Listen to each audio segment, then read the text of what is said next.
that we were in a war zone. I mean, that's what it looked like to us. On Hurricane Helene, it has claimed 170 lives throughout the southeast. And for the first time, President Biden is seeing the damage firsthand after flying over the Carolinas to see the destruction that it left behind.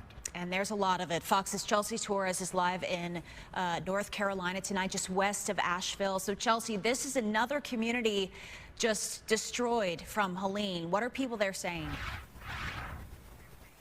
Sure, John, Christina, I can tell you just looking behind me, this area, Swannanoa, it's a little just small town right outside Asheville, and people have said that they grew up here. One woman said she met her husband here, and as soon as she saw her hometown, she felt like it was completely wiped out. You see somebody's front door right next to me and a car with rubble on top of it.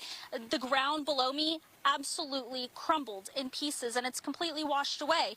And she says that she really does not want Swannanoa and other smaller communities around Asheville to be forgotten. The damage is indescribable. Homes washed away, businesses crumbled in pieces, and people hope federal support will get them back to where they used to be.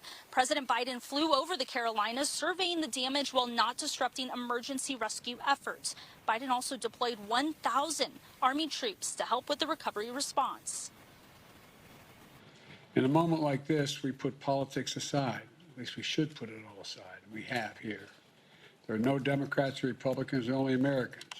And our job is to help as many people as we can, as quickly as we can, and as thoroughly as we can.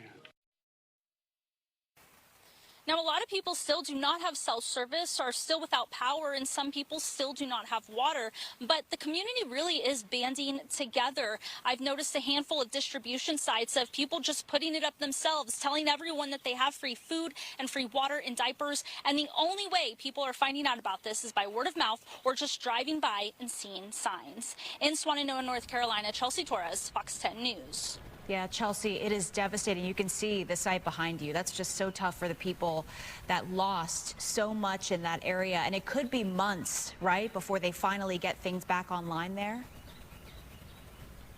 Oh man, it could definitely take a while. Here in Swannanoa, the power is still slowly coming back. People tell me though that the cell service is one of the hardest things that they don't have. It's almost spotty. I have it right here in this little spot, but certain areas you're driving around or walking around and you'll lose it. So it really is spotty for a lot of people. I met one person who lived up in the mountain. The only way he had cell service was by coming down towards one of the main roads. Chelsea, are people there saying that they want to rebuild, or are people thinking about just moving on?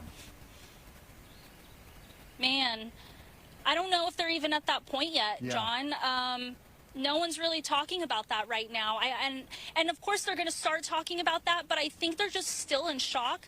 I've noticed there's some homes right here in front of me. Mobile community was right here, but most of them are washed away. And I've seen people going in just trying to gather as much stuff as they can out of their homes.